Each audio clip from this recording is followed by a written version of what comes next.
got off the phone with the doctor who's trying to reopen the Black hospital in Texas. Congratulations, guys. She said that those calls and donations revitalized her spirit. So she says this project costs $4.4 million. She has a grant with the city that she hopes goes through by the end of this week for $2 million. She said she got $1 million from the bank, so that leaves $1 million left over. This story is so inspirational. This Black doctor saw a need and she went and saw a historical Black hospital that was closed and paid cash for the building. She said she started this journey in 2016 and recently she has been considering selling the building. But this weekend she has been revitalized, so she needs our support. She says if she doesn't raise enough money for the building and she has to sell it, she will take a picture of her bank account and show it to us and then ask us what she should do with the money. But I hope that doesn't have to happen. What was once the only hospital where Black doctors could practice and Black patients were welcomed has been empty for decades. But there is a movement to reopen the doors. Here's WFAA's Rebecca Lopez. It was one of the first Black-owned hospitals in Dallas, built during the Jim Crow era to serve the Black community. The hospitals in Dallas were still segregated, so the doctors didn't have anywhere to practice.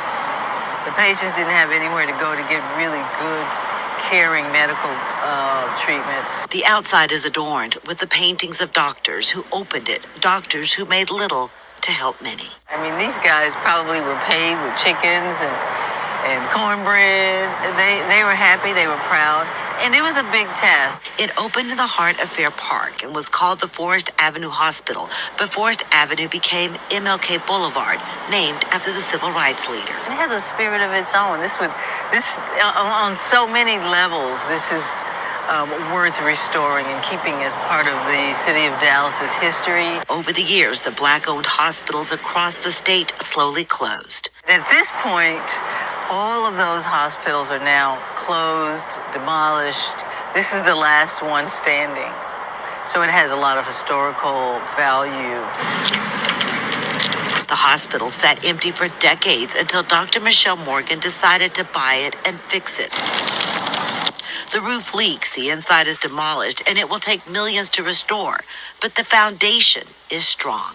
And if these walls could talk, they would tell the stories of people who came here to be treated for everything from tuberculosis to giving birth.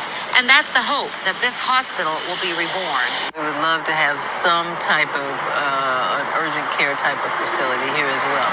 But Dr. Morgan says she can't do this alone and needs community help. And that's where Naida Reynolds comes in.